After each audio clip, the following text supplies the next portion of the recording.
یہ فارسی میں سمجھاؤں بھائی؟ یہ جو 20 رکعت تراویح کا مسئلہ ہے، 20 رکعت تراویح، حضرت عمر رضی اللہ تعالی عنہ نے جب 20 رکعت تراویح شروع کی ہے تو خلفائے راشدین کے دور میں پھر پورے عالم اسلام میں 20 رکعت سے کم ایک رکعت کا بھی رواج نہیں تھا. کوئی ایک ضعیف روایت بھی نہیں ملتی کہ صحابہ اور تابعین کے دور میں کسی مسجد میں 8 رکعتیں تراویح ہوتی ہوں. صحابہ اور تابعین کے دور کی بات کر رہا ہوں. اور علامہ شامی رحمہ اللہ تعالی نے آج سے تقریباً 150 سال پہلے لکھا ہے کہ مشرق مغرب شمال جنوب حرم حجاز مکہ مدینہ، حجاز کی سرزمین میں مکہ مدینہ سعودیہ پورا آتا تھا، سب جگہ 20 رکعت تراویح ہوتی ہے. تو صدیوں سے کتنی چلتی آ رہی ہیں؟ کیوں؟ دلیل کیا ہے؟ دلیل فالو کرتے آ رہے ہیں ایک دوسرے کو سینہ بسینہ. میں نے اپنے بزرگوں کو دیکھا، انہوں نے اپنے بزرگوں کو دیکھا، انہوں نے اپنے بزرگوں کو دیکھا. اب فوراً کہتے ہیں بزرگوں کی نہیں مان کے چلنا، ہم تو حدیث کو مانیں گے. اس کا مطلب آپ کے بزرگ کسی اور چیز کو مانتے تھے تو وہ بزرگ نہیں تھے. بزرگ اب کب پیدا ہو رہے ہیں؟ 15ویں صدی میں پیدا ہو رہے ہیں بزرگ. 1400 سال سے مسلمانوں میں کوئی بزرگ پیدا ہوا ہی نہیں ہے. کوئی انگریز مسلمان ہوگا وہ کیا کہے گا؟ بولے گا تم تو 1200 سال سے تمہارے کوئی بزرگ ہی پیدا نہیں ہوا. جو عملی تواتر ہے نا، عملی تواتر وہ زیادہ اسٹرانگ ہوتا ہے خبر واحد سے، چاہے وہ بخاری کی حدیث ہو چاہے وہ مسلم کی حدیث ہو. عملی تواتر کی اہمیت زیادہ ہے بخاری اور مسلم کی حدیث سے. بات آ رہی ہے سمجھ میں؟ جو صدیوں سے فالو کرتے آ رہے ہیں لوگ آج حوالہ دیتے ہیں کہ مکہ اور مدینہ میں ہر جگہ 8 رکعت تراویح ہوتی ہے. آج ہوتی ہے، 100 سال پہلے نہیں ہوتی تھی. 100 سال پہلے کا مکہ اور مدینہ دیکھو تو پورے مکہ اور مدینہ میں 20 رکعت تراویح ہوتی تھی. نہیں آ رہی میرے خیال ہے بات سمجھ میں؟ پورے مکہ اور مدینہ میں، اور صدیوں سے ہوتی آ رہی ہے. امام شافعی رحمہ اللہ تعالی 80 ہجری کی پیدائش ہے، 2 صدی ہجری کے عالم. وہ کہتے ہیں میں مکہ میں سب کو میں نے 20 رکعتیں پڑھتے ہوئے پایا. تو اگر مکہ کو فالو کرنا ہے تو امام شافعی کے دور کا مکہ زیادہ بہتر تھا یا آج کا مکہ زیادہ بہتر ہے؟ بولتے کیوں نہیں بھائی؟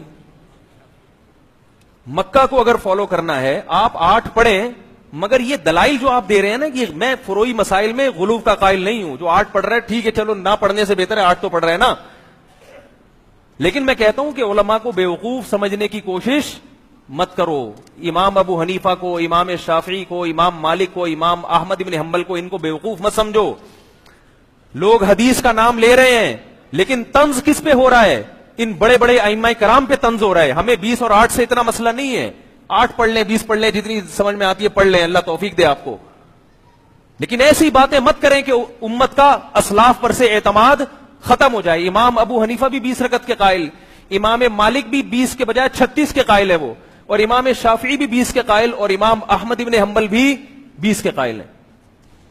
تو یہ سارے کیا حدیث سے نابلد تھے؟ ان کو کسی کو بھی حدیث کا نہیں پتا تھا. لوگ بار بار کہتے ہیں مدینہ میں تو 8 ہوتی ہیں ہر جگہ، مکہ میں بھی ہر جگہ 8 ہوتی ہیں. انڈا موڑ پہ کتنی ہو رہی ہیں؟ حرم میں 20 ہوتی ہیں. وہ اس لیے ہوتی ہیں کہ 1400 سال سے 20 ہوتی آ رہی ہیں. حرم میں بھی سلفی حضرات نے 20 رکعت کو ختم کرنے کے لیے ایڑی چوٹی کا زور لگایا ہے. یاد رکھو، ایڑی چوٹی کا زور لگایا ہے. مگر وہاں ختم کیوں نہیں ہوئی؟ وہ ختم کر رہے تھے. مدینہ یونیورسٹی کے ایک بہت بڑے عالم نے کتاب لکھی، اس کتاب کا نام ہے کہ 1000 سال سے زیادہ عرصہ ہو گیا حرم میں 20 رکعت سے کم ایک رکعت بھی نہیں ہوئی ہے، ہم کیسے ختم کر دیں اس کو؟ دنیا کو کیا منہ دکھائیں گے بھائی؟ دنیا کہے گی کہ اب قرآن و حدیث کو فالو کیا جا رہا ہے مدینہ میں، اب قرآن و حدیث کو فالو کیا جا رہا ہے حرم میں. 1400 سال سے کیا کر رہے تھے؟ اس وجہ سے انہوں نے ختم نہیں کی. بات نہیں آ رہی سمجھ میں میرا خیال ہے.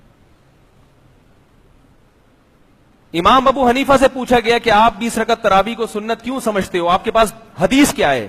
امام حنیفہ کے پاس اس پر کوئی حدیث، مرفوع حدیث یعنی نبی سے نہیں تھی. انہوں نے جواب دیا ما رأیت عمر مبتدعا، میں عمر بن خطاب کو بدعتی نہیں سمجھتا. تو امام شافعی اپنے دور میں لکھ رہے ہیں کہ مکہ میں نے سب کو 20 رکعتیں پڑھتے ہوئے پایا. اور پھر امام شافعی نے یہ مذہب اختیار کیا کہ سنت کتنی ہے؟ 20 رکعت. اب کوئی امام شافعی سے پوچھے کہ سنت تو وہ ہوتی ہے جو قرآن و حدیث میں ہو، 100 سال بعد کے مکہ کا عمل تو سنت نہیں ہے نا.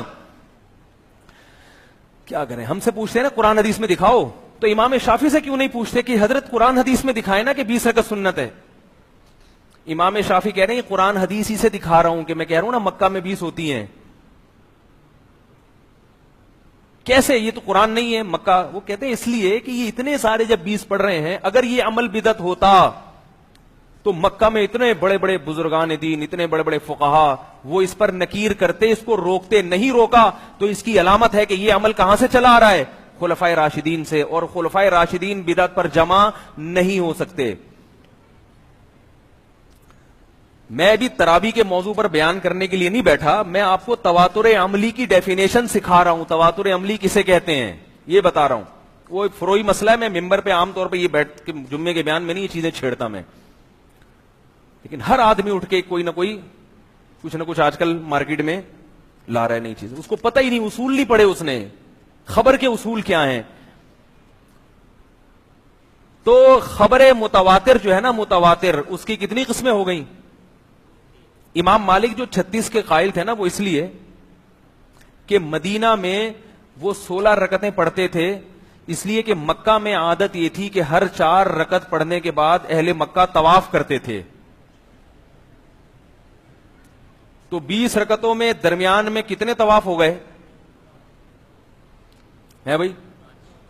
5 نہیں 4 طواف ہوں گے نا. تو ان 4 طواف کا ثواب حاصل کرنے کے لیے انہوں نے، ان کی رائے یہ تھی کہ ہم اتنی نمازیں زیادہ پڑھیں گے. لیکن جمہور کا مذہب یہ ہے کہ بھئی یہ کیونکہ حضرت عمر رضی اللہ تعالیٰ عنہ اور خلفائے راشدین سے چونکہ جو رکعتیں ثابت ہیں ان میں ہم اضافہ نہیں کریں گے.